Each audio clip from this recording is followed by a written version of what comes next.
And I actually don't really believe in time, actually, because somebody could accomplish what you accomplish in 5 years and 6 months. Everything, I think, comes back to gratitude. Trees on the beat.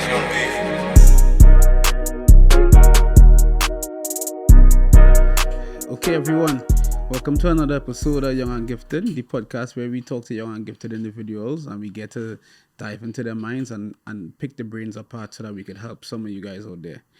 Today we have another special guest. His comedic talent has taken him across Canada, headlining shows and winning the Royal Theatre Comedy Competition. Get ready to be entertained. A London native, born in Kenya. He started in marketing and sales, and then he decided to take his passion in stand-up comedy serious, and now he's a full-time comedian. Please welcome Gee Gethinga. Thank you for having me, man. Thank you, Vaughn. This is a nice setup you got here, man. Hey, thanks, bro. Thanks. It came a long way because we did try a bunch of different setups, and I feel like we finally get the one where we happy with. And I know that we will change it up a lot too, right? We still trying to get something that work for us, you know. And then you gotta brand it, right? So people get used to a certain thing. So Exactly. you gotta be careful not changing it too much. Yeah, exactly. So it's And kind of then like- and then the window is just is golden, right? The window is always like a big part of like the barber shop and Absolutely. all this, you know. So I haven't been to a barber shop in a minute. I don't have any hair, so this is the first time in a couple of years. oh yeah, I feel no. nervous. Yeah, I mean, if actually, I still get these guys to cut my hair. I do cut my own hair. I do trust myself still. Are you a barber? Yeah, I am. Oh, damn. I didn't know that. Oh yeah, no. So bro, I do a lot of. So I am a barber, Yeah. and among other things, you know. But barbering is like my bread and butter right now. So you work here? This is Yeah. your barber shop? Yeah. Oh, dope, man. Congrats. Yeah. This is I've heard a lot about it. Yeah, thanks, bro. Just Thanks. never had a reason to. Yeah. But I'll promote it for you, man. Nah, for sure. It's my brothers and I. And we Oh, start. that's amazing, man. Yeah, I mean- seeing young black dudes do it, man. It's really is. I love to see it, man. Yeah, bro. It's a stretch, you know. It's not like it was like a, you know. No, But it's good now. and it's never gonna be easy. Anything, then everybody could do it, right? You know what I mean? Exactly. I just opened up my own comedy club here in London, 539 Richmond, and it's 539 it's right underneath Jack's. Oh, okay. Right By underneath Tap House. Jack's. With Tap House? Yeah, it used to be called. No, it's not Tap House. It used to be called Taboo. It's in the same Taboo. building as Jack's, just Oh, downstairs. the Tap House was next door. Yes, Tap House is Oh, next Taboo, door. yeah. I remember that's where Jax used to put all the Caribbean parties. Yeah. They support everybody in the basement, every Yeah, black so party. I'm there now, and I've got a good partnership over there. But it was hard. I was a couple different places. I was doing some like somewhat illegal parties. No liquor license. You just got to put one foot in front of the other sometimes with business. You know how it goes. Yeah, for sure. So is it a full-time comedy club now? No. So I have a partnership. It's only comedy downstairs, Yeah. but I don't go every weekend. Okay. I bring bigger shows once a month, at least once a month. I bring a big show. Yeah. And then in September, when summer ends, I'm gonna be bigger shows, like more shows. You know what I mean? Yeah, and that should be good now, especially because Yuck's closed, right? Yes, Yuck's closed. There's not really nothing, and especially diversity. There's nothing here for Yeah. for Black, Indian, Brown, Asian comics. There wasn't really anything here. For sure. I know there was like Poacher's Arms and stuff. So I started comedy. I didn't do it for a long time though. Yeah. But I used to always love writing. Till this day I love writing. Absolutely. And I love comedy, and that's what I was telling you before we started is Yeah. After my daughter was born, I had to find a way to, because I was working in the barbershop, I can work in the barbershop. I can wake up, work in the barbershop, then go to stand-up comedy. Yeah. I was taking way too much time. Yeah. So then I ended up seeing Jada Patel stand-up. Yeah. And then I was like, I could do that. I could go do film, and then I could go back and do stand-up. Absolutely. So, yeah, bro, so stand-up is something that I always like stand-up comedians. Yeah. So I know like around London, there was like Poacher's Arms. I don't know if they still do it. Yeah. Poacher's Arms is the longest running open mic in London. It's Mondays. Yeah. And then there's one on Wednesday at Frankenfurter's. Okay, is that new? There's a new place. No, it's always been there. It's just on Wednesdays, and then I'm gonna be starting an open mic. So you're gonna be able to come, and new comics, if you want to try, at the Laugh Out Lounge. It's gonna be most likely Tuesdays. Yeah. And it's gonna be starting in September. So Okay. look out for that, man. And if anybody wants to try it, come out, and it's gonna be fun, and it's gonna be really good. Yeah. That's dope though, because I think London needs more stand up and that kind of stuff. There's nothing like that, you know. That's what everybody tells me, man. Every time I put on the shows, I was selling them out, man. Yeah. It was actually right across the street here on Oxford and Richmond. I was doing it at the VR Arcadia. Oh, by Shorey and it? Yeah. Oh, I okay. was doing it there, and they were selling out, and people were telling me like, "Oh, we have nothing to do in London." Like it was kind of eye opening that like there's for the size of the city in London, Yeah. there needs to be more stuff to do, you know. Yeah, exactly. And so I got this new wave comedy going, and like I got a lot of supporters. Some of the DJs in town are my friend, like DJ Jose. You should get him on the show. Yeah. He supports me, and it's just a new wave we're trying to get. Trying to get it going, you know. Yeah, cause I know DJ Shorey and Jose well. Yeah, they were running. We were running events. They were running events out of there. It's shut down now, so I think I'm not sure what's going on now. Yeah. But So the Shadow Bachelors, man, those guys are doing it, bro. Yeah, I see them. Yeah. Well, I always see Shorey always comes here, and Jose comes now and then too, you know. Yeah, good guys. So man. yeah. So you started doing marketing. Yeah. Did you go to school for marketing? I went to school for marketing at Fanshawe. Yeah. I did the grad program, which I recommend to anybody. Do that third year, because it connected us with businesses, and we were actually doing marketing campaigns for businesses. Yeah. So that's like that third year was crazy. So I have a business administration diploma, and then I have the grad diploma, and I just really love marketing. I wanted to make commercials as a kid, so I wanted something to do with entertainment. I wanted either to be in movies or make commercials. Yeah. So I thought, okay, let me take marketing. But when I go to Fanshawe to take marketing, I realized there's no film involved at all. It was just like the theory of marketing, you know? Which was good. It's helping me now, you know.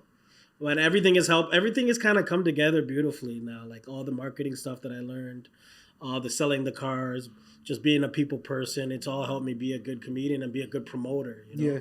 Even the way I met you, you know. Yeah, exactly. Yeah. So when it comes to like comedy and that kind of stuff, right? What you think is like the big picture, like where's your goal? You know what's when you first start out, you're like, I want to be this Netflix guy, I want to do this, and then you start realizing there's levels to this stuff, and lots of levels and layers. And my goal is just to work hard, honestly, now. Like I don't have like a specific goal. It's just about habits, I think, right now. Yeah. And I think a girl just came on your podcast. She was saying something like, "Good is the enemy of great." Exactly. And I really resonate with that. Like, don't get complacent. Like, oh, I'm good now. I'm one of the best in the city. No, you're trying to be the best you can be. You know what I mean? Yeah. So that's a big thing in my life lately, that good is the enemy of great. It's okay to be good at something, whatever, but you don't want to just be content with being good. Yeah. I'd say, you know? Yeah. And actually, you know, so this is one of the things that kind of scared me with London, because I don't know how the comedy scene is now, but back in the day, and if we can't talk about this, I could cut it out. But back in the day, it wasn't really that good. No. So when I would go on stage, it was always really good. Yeah. And then I was like, no, I can't. It kind of scared me that I just started and it was always good. Yeah. So then I was like, I don't know, bro. This is either actually really good, or does the city that's a great question. Anything, bro. You know? That's a great question, bro. Because what was happening was, London had a reputation of not being very good with comedy. Yeah. And then guys like me come along. I don't care about all that. It has nothing to do with me, right? The reputation. Right. I just care about myself. So I came in and worked hard. I was funny, started killing it. And then I started building the reputation for London myself. I'd go out there and I'd kill it in Toronto, Hamilton, Ottawa. And then people would be like, okay, maybe London does have some funny dudes, you know? And then I started developing some younger dudes with me. They would come on the road, you know what I mean? And now London is starting to be looked at as a place like, yeah, there's some comedians out there, right? Yeah. But it's just like anything. You see London is getting athletes now. Yeah, exactly. You know what I mean? We have the Shaden Sharpers in the NBA. Yeah. We have these twins that just got drafted. NFL. Just got drafted to the NFL. It just takes time. Yeah, there's actually a girl too who she plays soccer. Jessie Fleming. Yeah, exactly. She plays at Chelsea, so that's. And back in the day we had nothing, but one person has to step up. You can't be looking to the guy next to you. You got to just do it. If you exactly. Want it, you know, that's what I found. Yeah, and so one of the videos I did, like years ago, it was entitled, it was called No Opportunity. Is no opportunity a pro or a con?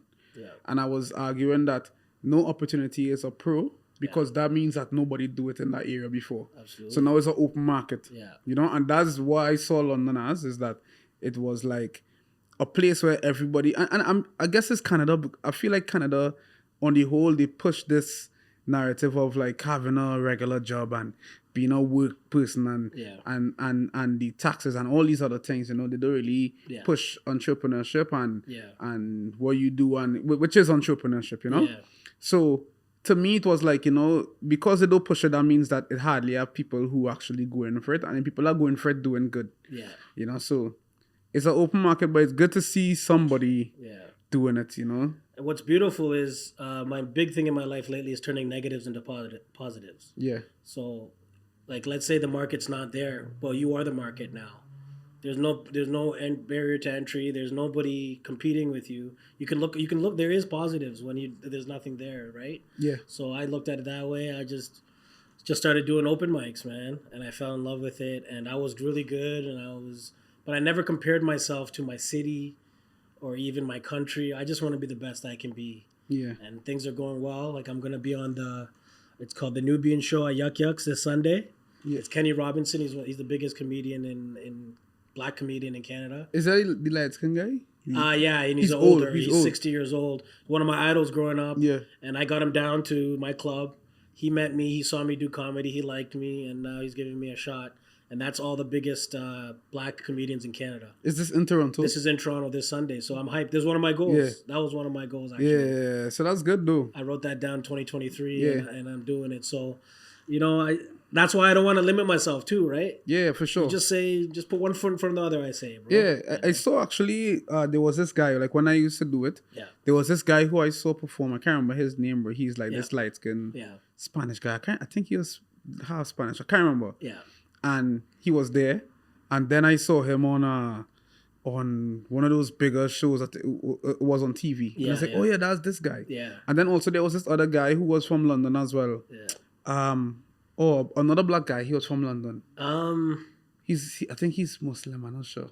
And he's Abbas, he's killing it, man. That's my boy. Yeah, See, bro. there is, because you know what's funny? A lot of the headliners in Toronto now are a lot of them from London. Yeah, because he was here. And then I saw, I was watching this TV show with my girl one time. I was like, let's just try this Toronto TV show. I think it was like Married with Kids or something. I can't remember the name of it. And then he was there. I was like, oh shit, that's this, you know. And so for me, it's good to see people that especially to see black people doing it too, bro. You know, is one of my like something I love to see. I love to see everybody do it, but I like especially black people. Because you wanna inspire young black kids. You know, exactly. I had nobody to look up to really, comedy wise. You know, like black actors or black people in entertainment. Nobody from London really did it. But you can also look at it like, hey man, let me be the first one to do it. Exactly. Because this is a thing. This is a scary thing. Like, it's not. You've got to have the balls. I'm not saying like there's a lot of hard jobs out there. You know what I mean? But if any job, you're gonna have to step out and put yourself, on a limb or make a risk. That's what just life is, Yeah. But I want to shout out Abbas. He's killing it. He's got all these tours going, and he's a good guy. I've done shows with him, and he's a London native.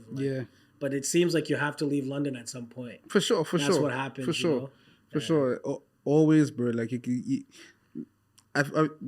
all big stars that from here they had to leave, right? Like that's just like any small town. Yeah, exactly. Not small, but in the States you have to go to LA. Yeah, that's where the entertainment capital is, right? LA, New York, these places.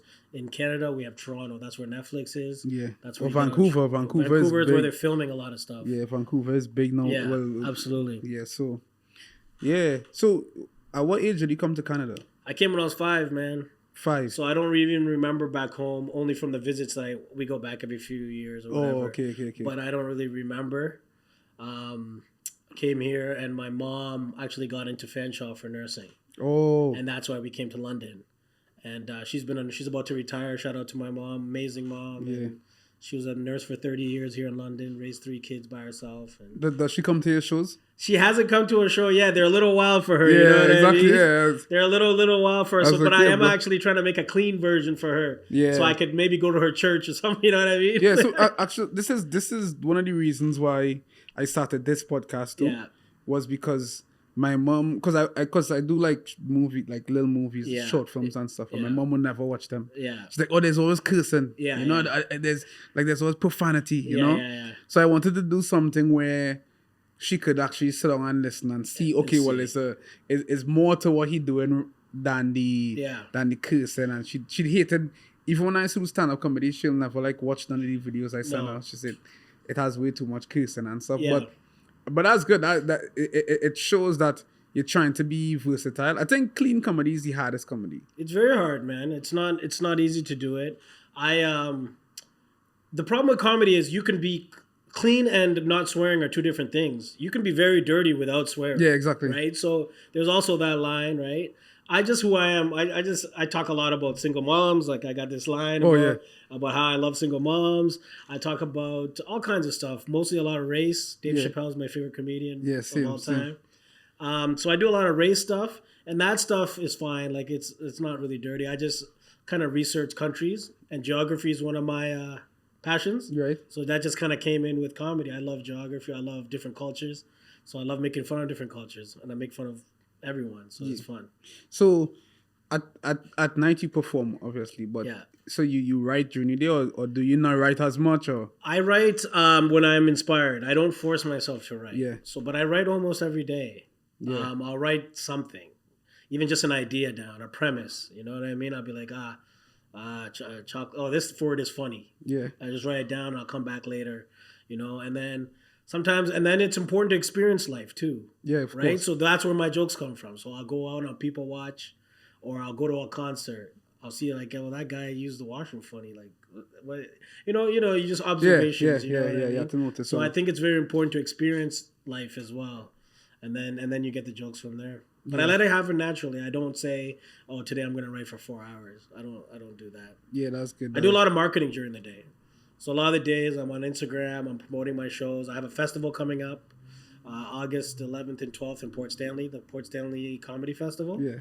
And I'm headlining that, so that's a big deal. I'm headlining, so I'll probably do 30. Okay. Which was crazy. Like a year and a half ago, I had maybe 10 minutes. Yeah. And people are like, "Oh, well, how do you do 40?" And it just builds slowly. And my thing is I do a lot of crowd work. Right. So I mess with the crowd.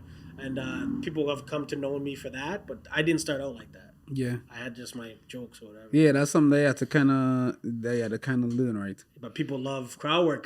For sure. Because it's about them. Do you watch you ever watched Patrice O'Neal? Absolutely. One of my favorite guys, man. Yeah. I feel like if you talk about like punk for punk comedy, like somebody who could make you laugh off the top of with nothing. I think he's the best at that. Yeah. Chappelle to me is the best at crafting a joke. Yeah. And then Kevin Hart to me is the best at storytelling. Like he's a Absolutely. really good storyteller. How he could go from the start, in the end he comes back to what he said the start and that kind of stuff. But I feel like they all have these traits. But Patrice O'Neal, when it comes to crowd work and that kind of stuff, he's always on his toes. Like you could tell him someone he's ready to hit you back. And that's what I'm trying to do as a comedian. I'm trying to be versatile. Mm-hmm. And back to what you said, starting in London, one of the biggest blessings is doing comedy in London. Because what happened to me is I used to do the rural little towns, and I'd have to do these white crowds or crowds that weren't really used to seeing a black guy up there, and I got used to that. Yeah. And then I got also used to doing jokes in front of my friends who could understand more street stuff. And then I would go to Toronto and I could combine all that stuff. So that kind of made me stronger. It was almost like that Rocky movie where he was training in the mountains, you know what I mean? Like starting from London actually made me a better comedian, I feel. Yeah.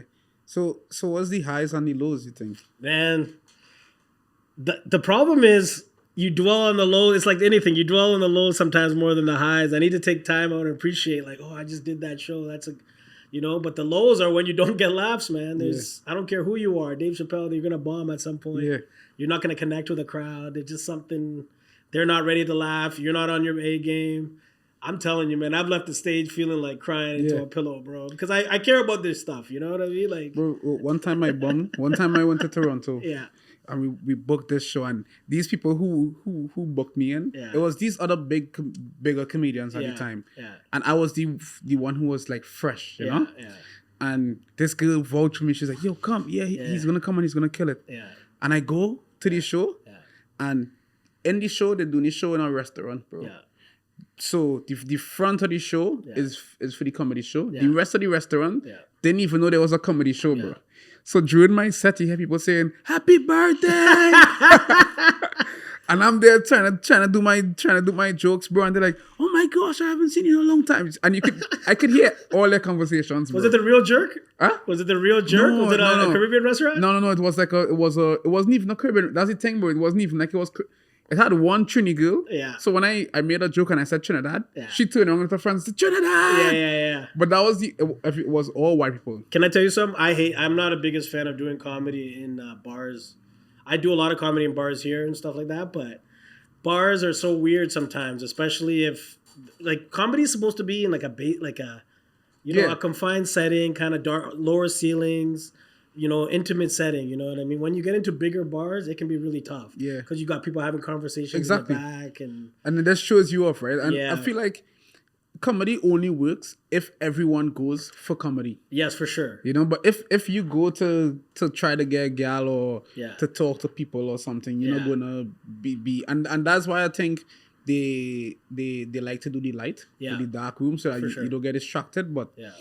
yeah, bro, that time damaged me for a long time, bro. I was damaged. There was this one old guy listening and laughing at all my jokes. Yeah.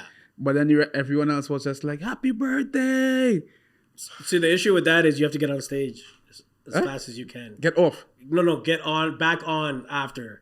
So, like, if you, like, a couple days later, you got to try to do comedy again. Oh yeah. If you sit back and be like, yeah. oh man, I'm not doing comedy for a while. Yeah. That sucked. You're just gonna it's gonna get sulk and it's gonna make it worse. you Yeah, know? honestly, I think that's what really happened too. And then, but like when I'll go to like Yuck Yucks, bro, I could send you some of the videos from back in those days. I'll go to like Yuck Yucks and I'll get like really good like reception and that kind of stuff. But then it was just way too much work because I had my kid and have had my family, and then I was like, I'll just focus on the writing and the filmmaking. Yeah. But right now at a point where I look up to people like Adam Sandler, bro. Like I filmmakers hate when I say this. Yeah. Like actually, like people who love film will be like, why you like Adam Sandler? But to me, I think Adam Sandler cracked the code, bro. Is that if you could make films and make money with your friends, and not have to focus too much on a strict script, Absolutely. you and your friends having fun making movies, that's the dream. Absolutely. That's the Adam dream, Sandler, bro. he essentially recreated as Saturday Night Live. Exactly. He was great on Saturday Night Exactly. Live. He brought Chris Rock, and apparently he's super generous, like super good guy. Yeah. He like hooks up his friends, and I would love to, because I have friends who are talented, and they're not quite stand-up comedians, but they're not quite actors, but you could kind of fit them in skits, you know what I mean? So eventually I want to get there. I listened to a Kevin Hart interview, and he's like, there's levels to this. First you come out, the thing that brought you out is comedy, right? The thing that made you popular. So you have to concentrate on that. Once you have a name in comedy, then you can start, optioning out the scripts or skits, you know what I mean? So right now, man, I'm just like 100% comedy. But obviously, eventually, I'd love to get into like skits. And the writing and that kind of stuff, Because I don't know, did you read Kevin Hart's book? No. Oh, it's a really good book to read, especially for comedians. I tell everyone to read it. Yeah. Anyone who's into marketing and stuff, because he talks about a lot of stuff, but especially for comedians. Yeah.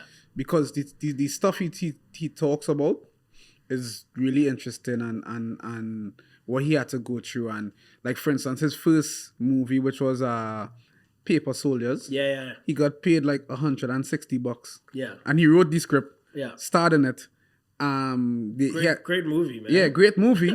But $160 he got paid, But we're doing this for the love, though. Exactly. But from that, he got way more shows. Absolutely. So it's things like that, and comedians have one of the best grinds, bro. I tell these rappers all the time, is that if they were to adopt a comedian's grind and do 3 shows a night, their lives will change, Absolutely. And it can't be about the money. Yeah, for sure. It can't be about the money because you're not gonna make anything. I'm lucky I'm in a good position. I sold my business and moved back home. Yeah. And I'm able to travel around Canada because I don't have like all these overhead costs. I understand if you have a kid or you have all these things holding you down, it's gonna be harder. Yeah. But I got lucky, you know what I mean? I put myself in a position where now I can travel around. I don't really have I don't have a kid or a girl or anything like that, so it's just nothing you stopping me. Yeah, that's it. And the good thing with comedians too, compared to rappers, is rappers had to try to play rich, whereas comedians try to be broke, try to be like regular people. Because it's actually weird if you try to be like especially if you're starting out but you have money. Exactly, you know. It's like the other comedians are gonna be like, yo, what is this guy coming up with chains and stuff? Yeah, bro. Like why he even here? You know, it's like I feel like as a comedian, like look at Adam Sandler and his attire. Till this day is that you have to give off this. He's a regular person, so that people could laugh at your jokes and the stuff that you're going through, right? But you also gotta be you. Yeah. Like Kenny Robinson, my mentor, the guy who I'm doing the show on Sunday, he says you always have to dress like you're going out to bang a girl. Like that's his thing. Yeah. That's his thing. I don't want to curse on you. No. But he actually uses a different word. Yeah, for sure he does. But he says you gotta dress bangable, like a girl would want you, right? So he only goes on stage with suits. Oh, yeah, that's why he wears suits. That's his thing. Yeah. Right? Another guy might be a hoodie guy or something like that. For me, it's shoes. So I always have the retro. I'm cognizant of like the marketing, right? Yeah. You're branding yourself every time you're on stage, right? Yeah. So for me, I always got the retro shoes. People kind of know me for that. And I'm a casual guy. I'm not a suit guy. So that's not what I'm really going to wear on stage. But, you know, I'm carving out a little name for myself as a guy who does crowd work. Talks about single mothers, talks about dating. I talk about online dating. I talk about just all kinds of stuff, man. Just growing up in Canada, growing up in London. So it's fun, man. Yeah, that's good. And I'm a guy 2 years in now, so I'm getting really comfortable on stage. Yeah, that's the best part, bro. Consistency, right? Yeah. And again, the marketing and the sales and stuff would help a lot, you know, because everything is sales, you know. But you still gotta be funny, man. Exactly. Bottom line, you gotta be funny, and then if you like, I got the add-on with I'm really good at selling tickets. I'm really good at like promoting to friends and blah blah blah. But the flip side is too, I feel like some guys who that's extremely confident, like you can't be overly confident. Yeah. But some guys who have the perfect amount of confidence doesn't be as funny, and they still crush it. Yeah. You know, it's weird with comedy, because I feel like comedy is more about being authentic, you know, and that's where people kind of latch onto you. Yeah. You know, the crowd could smell when you're lying. They know. They sniff it out quick, bro. Yeah, for sure, they know. If it's a fake confidence, you know, I've always been a loud guy, like a pretty confident guy. I don't overdo it. I just I try to be who I am, you know what I mean? Yeah. And I've tried different things and maybe they didn't work as well. And it always comes back to be who you are. Yeah. You know, and I've always been a silly dude. And it's like, God gave me this gift, bro, to do this. So like, why not? You have any siblings? Yeah, I got 2 siblings. I have a brother who's an engineer. My sister's a social worker. So they're not in the entertainment business, but funny though. My family's funny. I have funny uncles. Are you the oldest? I'm the oldest, yeah. Oh, okay. Usually the youngest is a comedian, but it's like, turned out I'm the comedian. My sister helps me with my club. She manages it. Yeah. So it's like a family thing, bro. It's a beautiful thing. But that's good, bro. That's good.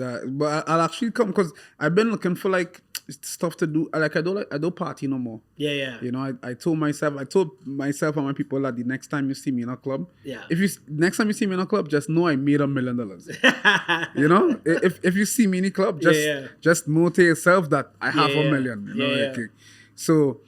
But I wanted to do more like, I like going to movies. Yeah. And that kind of stuff. But I wanted to do more like comedy, because I wanted to come to comedy shows to meet comedians, so we could get on like or let me do a short and 100%, and pour out a short and just pour out content, you know, and try to get funding through that. Yeah. Because there's a bunch of opportunities if you could meet the right people and the right circle, you know? Man. Yeah. And it's putting yourself out there. If you're not at the comedy show, even if you're not on the show, just go to the comedy show and support. Exactly. You never know who you can meet there, man. Exactly. I've met people that want to put me in commercials, this, that, and just randomly, you know, just because they see the grind. Yeah. People see the grind, man. Don't ever take that for granted. People see. For sure. But you know, and because of the nature of the podcast, I will say this too, is like, even though people see the grind, and you know people see the grind, there's a lot of times where in your quiet time where you still have that doubt. I don't know about you. I can't say 100%. For you, but for me, it's like a lot of the time you'll be like, I think I'm dope. Yeah. But I don't know if people see it. Yeah. You know, or am I dope because I think I'm dope and Yeah. nobody want to tell me I'm dope? Yeah. Because I see a lot of people who not dope Yeah. and everyone tells them they're good. Yeah. You know, so do I fall in that category or, you know, so there is like as I say, I don't know about you, but do you go through Yeah, it? man, it's a chicken and the egg situation where do you say you're dope and then other people tell you you're dope, or do they have to tell you you're dope first? I think it's always you have to have that self belief, but don't be afraid. There's doubts. There's nights where you're like, man, I don't know if I can do this. Kanye West talks about it. He talks about it in a song where he goes, sometimes I'm like, are these guys really that much better than me? Like I don't know if I'm gonna make it, and I get strength from these guys. So a big somebody I grew up listening to and I love is Kanye West. Obviously Dave Chappelle, guys like Muhammad Ali. Yeah. These are obviously guys that had a lot of self-belief in themselves, you know what I mean? And you got to have that. And then comedy is like ultimate confidence mixed with humility too, though. You can't be this, you have to be aware of, of people. For sure. You can't just think I'm the guy. And For sure. like, I think being sensitive and being emotionally intelligent is huge. And I'm trying to always hone that skill. Yeah. Like, hey, like this person, what are they going through? Ask them a few questions in the crowd, and like I've gotten like a couple of times where comedy's just guessing. I'm like, you live in this neighborhood, don't you? Blah blah blah, and they're like, oh my god, how you know this girl? I'm like, of course, look how you're dressed. You know, so a lot of comedy is just is an intuition. Yeah. You know what I mean? Yeah. Or an emotional intelligence. No, for sure. There's another comedian too. His name Michael Jr. I don't know if you know Michael Jr. Yeah. He goes He's to like super clean. he goes to churches. Churches and stuff. And Yeah. he actually has a segment in his comedies where he would say he going on break. Yeah. But his break is him interacting with the crowd. That's dope. And he will actually say sometimes we get funny stuff, sometimes we don't. Yeah. Most of the time they do. Oh yeah. You know, and it's actually kind of like what you're talking about right now. Yeah, just trying to. So what I do, that's good you brought that up. I do a little cheat code. So I'll kind of interact with the crowd before the show. Yeah. Hey, where you from, man? Oh, what do you do for a living? And then they'll be shocked. I'll bring it up in the show. I'll even sometimes I'll craft a joke out of it. Yeah. Because I have a freestyling background, even in rap. That's helped me in comedy. So it's like weird. Like it's like almost everything that I've done in my life coming to this point, it's all helped me. You know, the marketing, the freestyle rapping, the love of film, the promotion. It's all just and the love of geography, loving people's cultures. It's just like a beautiful thing, man. You know, and so in my first episode, I spoke about this actually because I was talking about the fact that that I do film now and I do podcasts now, and this all started with back when I was a kid. Yeah. Doing poetry and just loving to make people laugh and that kind of stuff. And then I went into being a chef. Yeah. You know, and from being a chef, I went into cutting hair. And then from cutting hair, I went into film and into comedy, then into film. And they all connect if you look for the connection, right? And the connection was always that you wanted to spread messages, you know? So it's good that you went back and you say, okay, everything come full circle from the rap straight, and that's how I know that I aligned with what I was supposed to be doing because it all came back to here, right? And it always comes back to people. Yeah.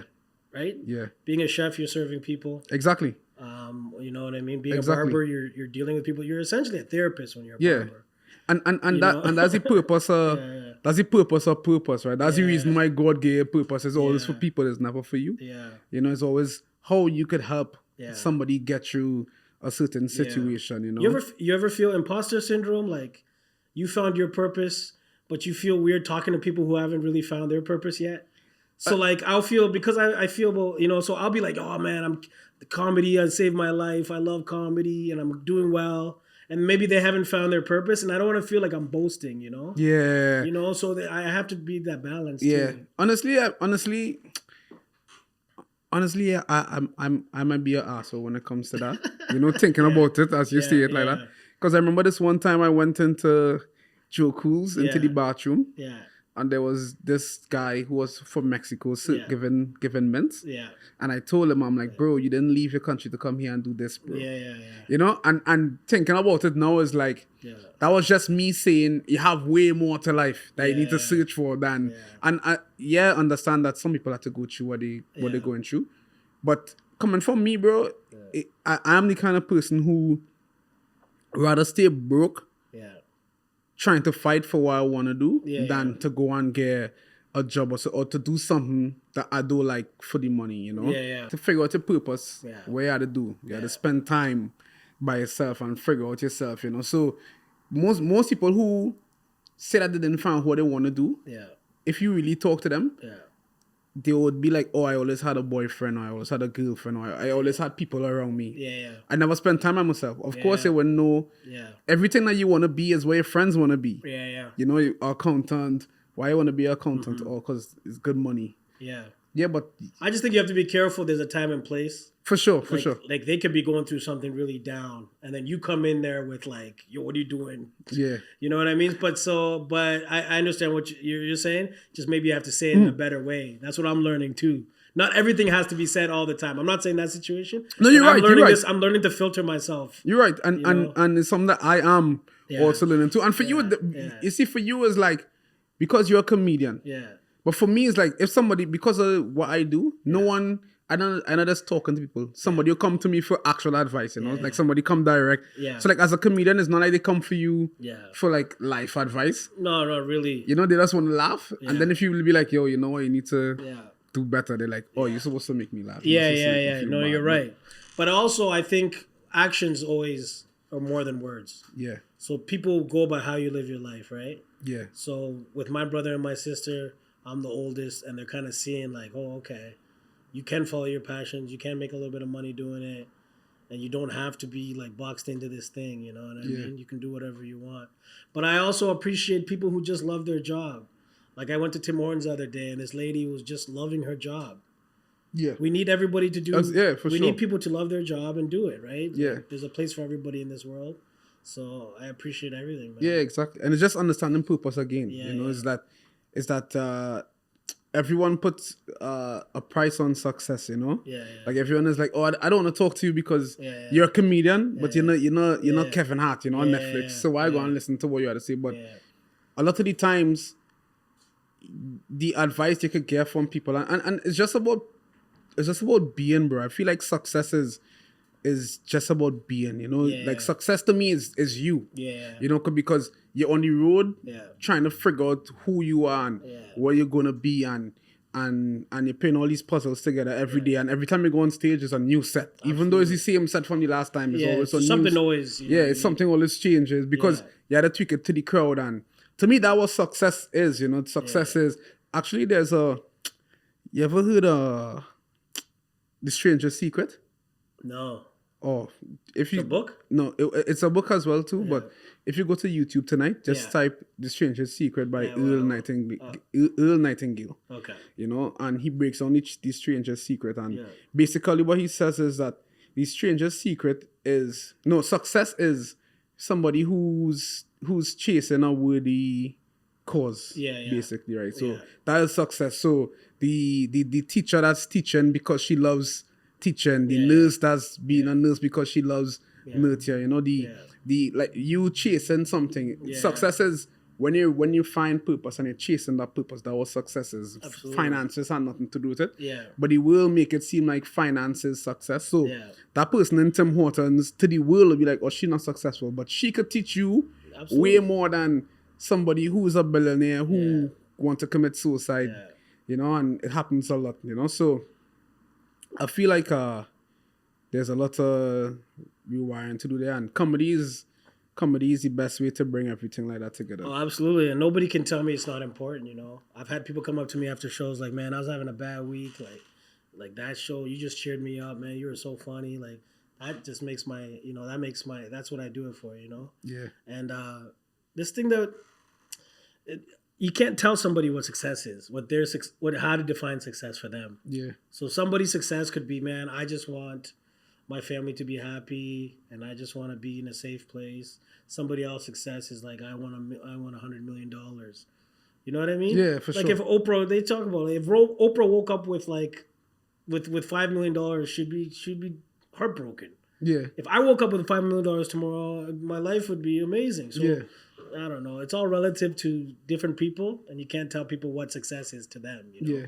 But the flip side, do you think if Oprah was doing exactly what she's doing right now and only had $5 million, you think she would be happy? I think. Like if she never had the millions. I think no. I think she would, and I Yeah. think the money comes from you doing your passion. Exactly. So don't worry about all that. Don't worry that you're working in a coffee shop. But if you have a bigger vision, Yeah.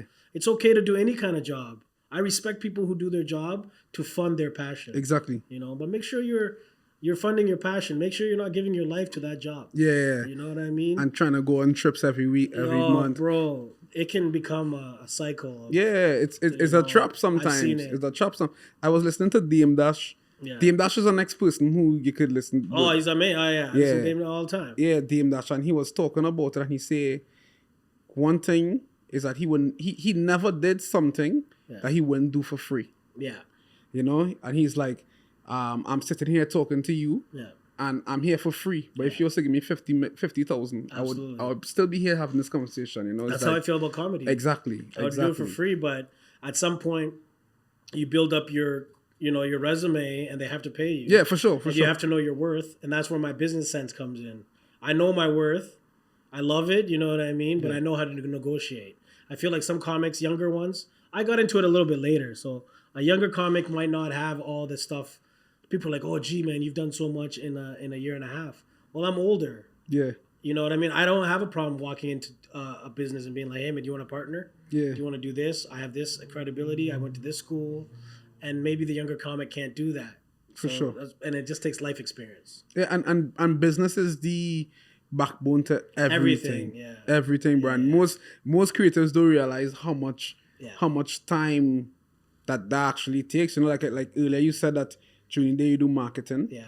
And to most people it'll be like, oh, he just posting on Instagram. That like to be consistent to that and to think about what people want to see and when they want to see it and stuff is one of the hardest and frustrating things. That's the bonus I have. I do this full time. A lot of other comedians, I'm noticing, if you're a comedian coming up here, you have to get over the hill of having a job and then doing comedy, right? Because there's so much time. Yeah. I'm lucky that everything is comedy related. So in the day, I'm doing emails. I'm working on my club, which is comedy related. I'm working on festivals. Everything is comedy related. And I get it. Like if you work 8 hours somewhere, then you got to write, then you got to get on stage, and maybe you have a kid, that's going to be rough. But if you love it, you got to sacrifice for it. So tell me more about the process of you leaving a full-time job to go into comedy. It was scary, man. For sure. And like, yes, if we could talk about that, and like, did you have like a bunch of money saved? And because and the reason why I want to talk is not because I want to know your business, is because I want people who going through, who thinking about going through this right now, to understand what really happened. I just think sometimes you have to put your pride aside. Yeah. So what I had to do was get rid of, I had a place downtown that was super expensive. I got rid of it and went back home and I live back home now.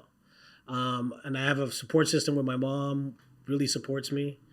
I understand that not everybody has a family here. Like your family's probably back home, right? Not everybody's in the same position. But if you have opportunities, use them. Don't be too prideful. If you have a family, you have friends that want to help you, use them. That's the message that I would say. And it was hard, man, just like anything, bro. Like, but the opposite of that would not be going for my dreams. That's scarier to me. Yeah. You know what I mean? People are like, yo, isn't it scary doing this comedy? I'm like, bro, it would be scary not doing this comedy, right? Because I think about what would I be doing. Yeah. You know what I mean? And it's crazy, these things that I'm bringing up, because it's things that we talk about all the time. Yeah. I say that, one time, one of my friends told me that I was brave. Yeah. This is one of my best friends. Yeah. I was saying that it kind of insulting to call somebody chasing their dreams brave. Yeah. Because now you make them feel like they have something that you don't have. And that's not true. Yeah. We had the same fears you have. Yeah, absolutely. It's just that, like, my fear is, I still motivated by fear, but it's more the fear that I don't do it. And I end up looking back at my life and saying, oh, I shoulda. Absolutely. And you're so motivated by that fear. But for somebody to say like, oh, you're so brave. Yeah. It's like, I don't think you see when I'm home alone. Yeah. How I feel, Absolutely. Because I have to be this strong person for you. Yeah.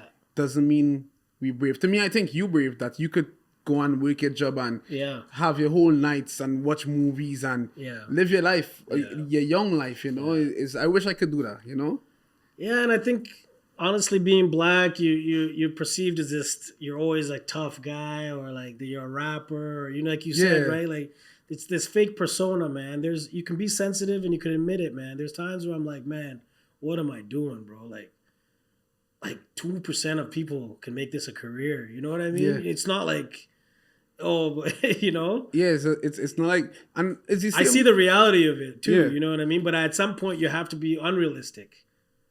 You know, for like, sure. I'm shooting for a dream here, and shooting for a dream takes some kind of thinking that other people are not going to understand, and you got to realize that, you know. For sure, and one thing I used to always think about is like how much people graduate from medical school a year, not even a year, every 3 months or whatever, you know, how much people, millions, you know, so where they all gonna work, you know, and to me it's like if they could take that risk, why you can't take your risk, you know. Absolutely. It's just that the world's so scary, you know, and they're scared of doing it on your own, you know.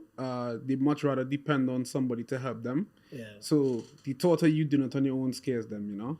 Yeah, and you gotta honestly stay away from people like people who say stuff like, I wish I could do it. How come it must be easy for you, you know, if you didn't have a kid. If I didn't have a kid, I would do it. Those are excuses, man. I'm sorry. For sure. You know what I mean? For sure. So you need to stay away from people that have all these excuses. Yeah. And kind of always negative. Yeah, bad energy. Just that energy of like, oh, this and that. Luckily for me, I have like so many people around me that are positive, that believe in me. My sister, Kafura, shout out her. She helps me with the club, and she just believes in me. You know what I mean? I have another best friend, B, Buntor and Sam. Like, these guys really believe in me, and I feel that they believe in me. And good energy, you know? Yeah. So I think that's really important. Yeah, yeah. My mom believes. My mom doesn't fully understand. She's like, right? Like your mom, bro. They don't fully understand, but they understand that you're working hard at it and you love it. Yeah, that's all my mom knows. My mom still helps me. Yeah. She, you know, my mom is the kind of person that she's like even when I was younger and I was in college and partying and doing all these wrong things, you know, she would always be like, you know what? I don't support, I don't appreciate your life. Yeah. But I still support where you want to be. Absolutely. You know, and that's all, you know. It like you don't have to understand what somebody going through or what somebody do. Yeah. For you to just be like, you know, you live in your life, you know, and you're trying to be the best you could be. Yeah. You know, and it's the same thing with anybody else who going through certain things, and most people looking down on them. Yeah. And they're like, you know what, this person just trying the best, bro. Absolutely. You know, I don't think anyone goes through life, and well, some people, but I don't think most people go through life trying not to be the best they could be, you know, like they're trying, you know, they just don't know how to try. You get in slumps, right? You get in bad habits. Exactly. You get in bad crowds, and then you can look down and look up, it's a year and you've done nothing. Exactly. You know, and so the most valuable thing I think on this earth is not money, it's time. Yeah. Right? And sure. And I actually don't really believe in time. Drake it's like time is a weird thing, right? Because somebody could accomplish what you accomplished in 5 years and 6 months because they did it differently or they did this and that. So what you're trying to do is just everything, I think, comes back to gratitude. Yeah. And being grateful for being here, grateful for friends and family. And just understanding. Once you start from gratitude, I don't care what God you believe in. I'm on that journey too. I'm not a super spiritual, religious person, but like I'm on that journey of gratitude, and that always comes back to something, right? Yeah, and appreciating struggle. You know, I think I feel like struggle is so it's a privilege. Yeah, bro, it's something that people like frown on a lot, and they get like a bad rep, like oh, this guy's struggling, he's going through it. It's like, no, struggle is a good thing, because struggle means that this person actually trying. It's a beautiful thing, man. So understanding struggle, and sometimes I'll sit up in my bed, and I'll be like, yo, I wonder if when I get rich, I would miss struggle. You will miss it. And then you think about Kevin Hart and them who addicted to working, and you're like, they miss struggle. Yeah. That's why they stay busy all the time, because they miss how we gonna eat. I have a saying about we're in the good old days right now. Yeah, exactly. One day, me exactly. and you. One day, you're gonna catch me, and I'm gonna be like, "Remember that podcast? Yeah, exactly. When I was just starting out and blah blah blah, and now, and I'll come back and do it. Yeah, exactly. You know what I mean? You know, and you're gonna probably be somewhere, and I'll be somewhere else. You know, and you gotta that's the appreciate beauty with that. it, right? That's the beauty with I life. appreciate that, You know, man. And it takes age to kind of understand too. I got into it a little bit older. Like I said, I got lucky. If I got famous at 22, God knows what I'd be doing. Exactly. Popping bottles. Well, pop bottles, but I would be going crazy. Imagine getting like Bieber money, $100 million at 18 or something. Exactly. So I think everything happens at a time and place. I've always been kind of a late-ish bloomer, but you know what I mean. I think it's going good now. You know. Yeah, and being a late bloomer is not a bad thing as well because, as you say, you're way better at the marketing and you could see. Yeah. You could see everything and you could choose your battles better, right? Yeah, absolutely. You know, actually, so today I went into the Bay with my girl. Yeah. And she wanted to get something she wanted to get. So we went to the cashier and the cashier had an accent. Yeah. And I was like, oh, where you from? Yeah. And the lady watches me and she's like, oh, Canada. Yeah. I'm like, oh, you have an accent. Yeah. It's a strong accent. Yeah. Like, oh, you have an accent. She's like, oh, everyone in Canada has an accent. Yeah. And then as you walk away, my girl is like, oh, she's such a bitch. Yeah. And she's like, how come you didn't say anything? Yeah. I'm like, you know what? I choose my battle. You know, because I was like, you know, I could respond. Yeah. But and if I respond, I could mess up this person's day. Absolutely. You know, so if this person going through something and that's how she choose to respond, I'm not going to let this energy affect me, bro. You know, because then I'm gonna tell her something, gonna mess up her day, and in an hour I'm gonna be regretful that I did that, and it's gonna hurt my day. So I'm like, I'm gonna just walk away this time. You know, and you don't know what she went through. Maybe her accent.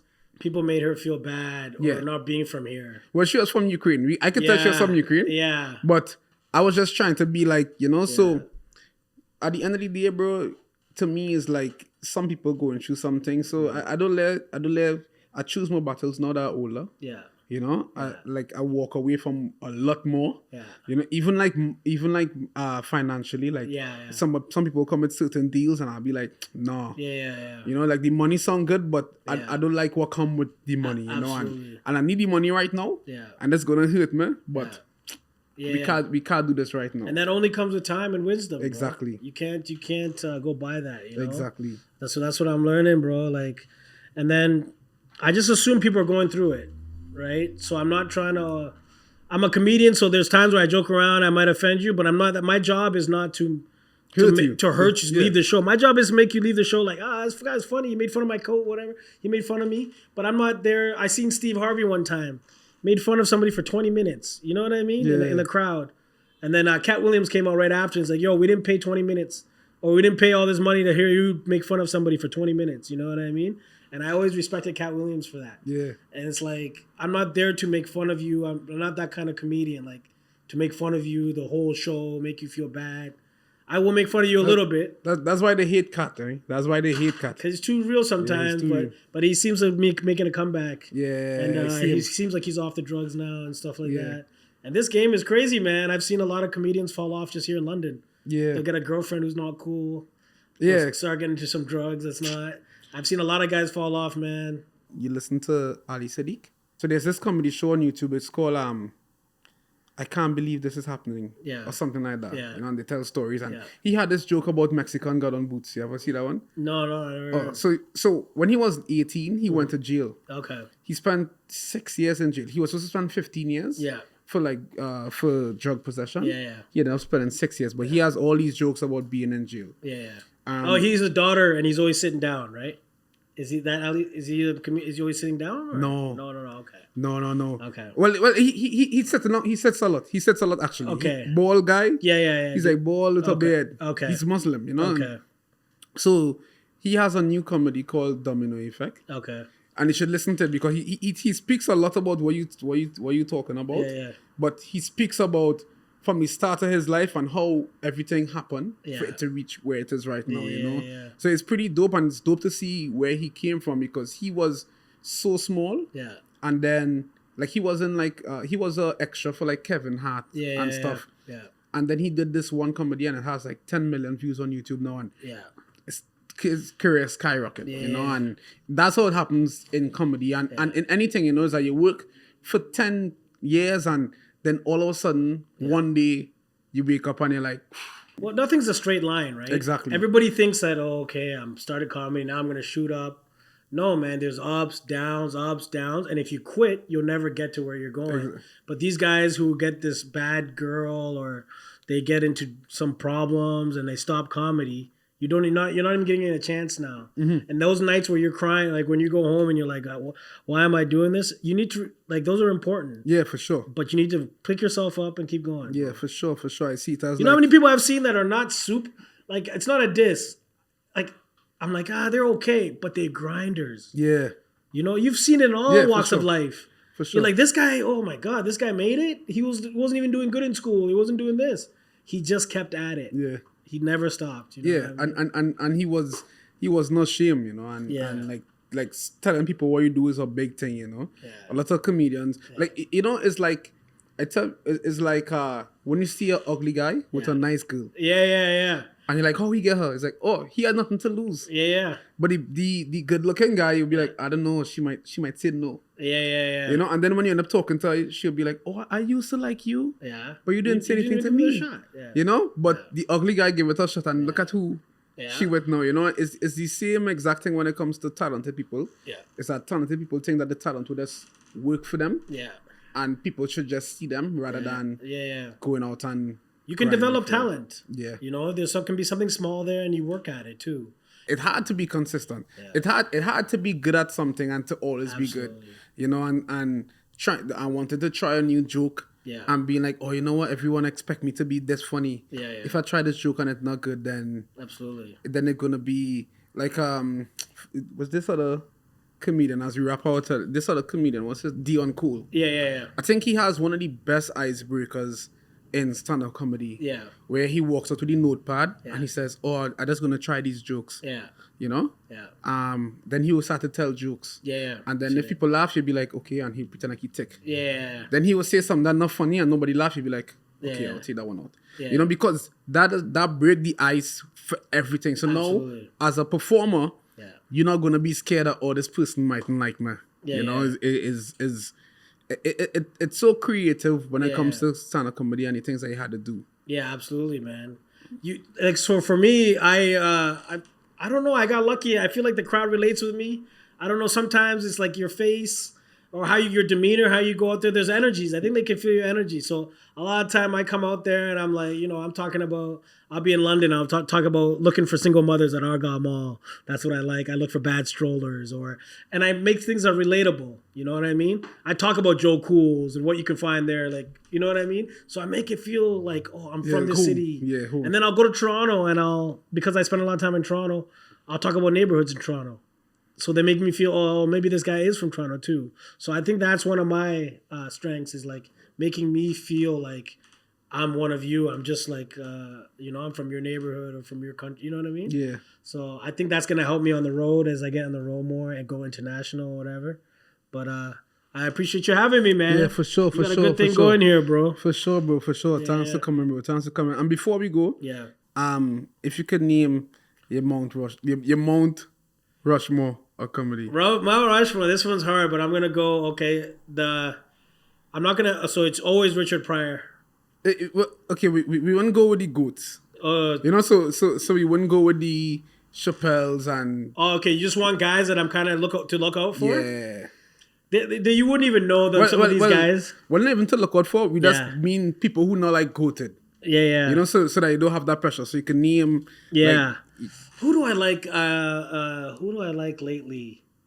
There's this guy named Ian Lira. He's out of New York, man. This guy is really funny. I look for him on Instagram, Ian Lira. There's another kid, kind of obscure, but his name's Conrad Tripp, and he does the really depressing stuff. Yeah. So it's not just comedy that's similar to mine. I like funny is funny, right? Like you've seen it. Like you've seen so many different styles. Yeah. But it works, right? Exactly. Yeah. Because it's who that person is, right? Who else do I like a lot?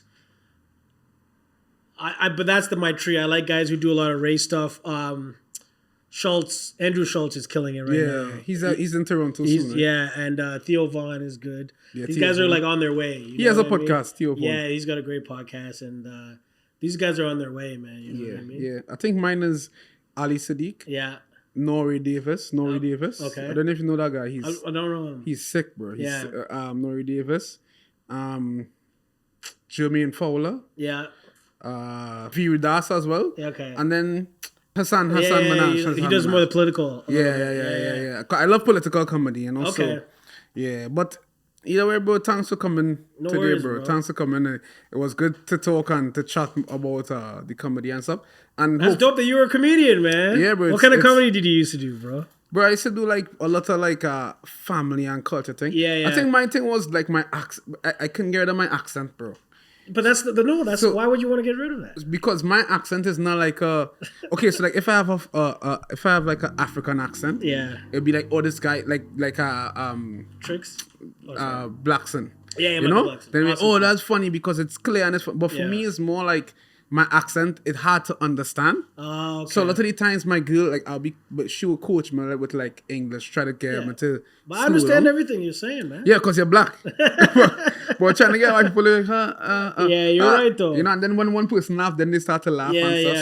yeah. So I'll send you some of the videos and stuff. And Yeah, I'd like, love to see it. I'd love to get you. Yo, come out for a show. Get on my.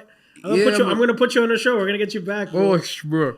Yeah, We're but gonna I get had Von like, Patron. The name is such a good name for comedy. Yeah. Patron. yeah. It's really good. I didn't realize you're a comedian, bro. You know a lot Of comedy, man. You're a Bro, comedian. You're bro, for real. Bro, what I do is watch comedy, bro. That's You're for real. You're for real. that's like all I do. You know, you see, we have Chappelle over there and Yeah. well, Tupac over there, but I would say it actually. Comedy Yeah. is the highest form of talent when Yeah. you get at it because to get on stage, not knowing anybody Yeah. and not knowing how your jokes would take, Yeah. and then delivering and Yeah. getting the laugh Yeah. is when you could mix fear with confidence, and Absolutely. that's a huge thing, bro. Making Yeah. it look like you're not as scared as you really are. Yeah. So I always admire comedians, and I always look at them and look up to them and take some things from here and Yeah. take some things from there and Yeah. put it into a script. Hopefully next time you come on, we could dive more into. Yeah, I'd love to come The back whole maybe in a comedy year and- and see like where my career is going, how you've been doing. You know what I mean? Yeah. For Can I sure. shout out the course. the stuff that's coming up? Yeah, for sure. All right, for so sure. we got the Port Stanley Comedy Festival, August 11th and 12th. And that's in Port Stanley, Ontario, just like, 30 minutes away here Yeah. from London. Come out. Tickets are only like $25. And I'll be headlining it. We got guys like Ernie Vicente and a bunch of good comics from around here. Yeah. And then come check out the Laugh Out Lounge on Instagram. Yeah. That's my comedy That's your club. comedy club. Yeah. Laugh We're gonna get you out there doing a set. yeah. Thank you for having me, bro. Yeah, for sure. Peace. It's good to have you on again, bro. Oh, thank you, Thanks bro. for taking your time. I man. get gifted. I'm not that young, but I'm hopefully gifted, man. Yeah, bro. It's not even about being. It's not about being young like that. You know, Yeah, that was dope, just man. living life. Sorry about it. Sorry, there wasn't more jokes, but like you gotta make it natural. Like I didn't want to do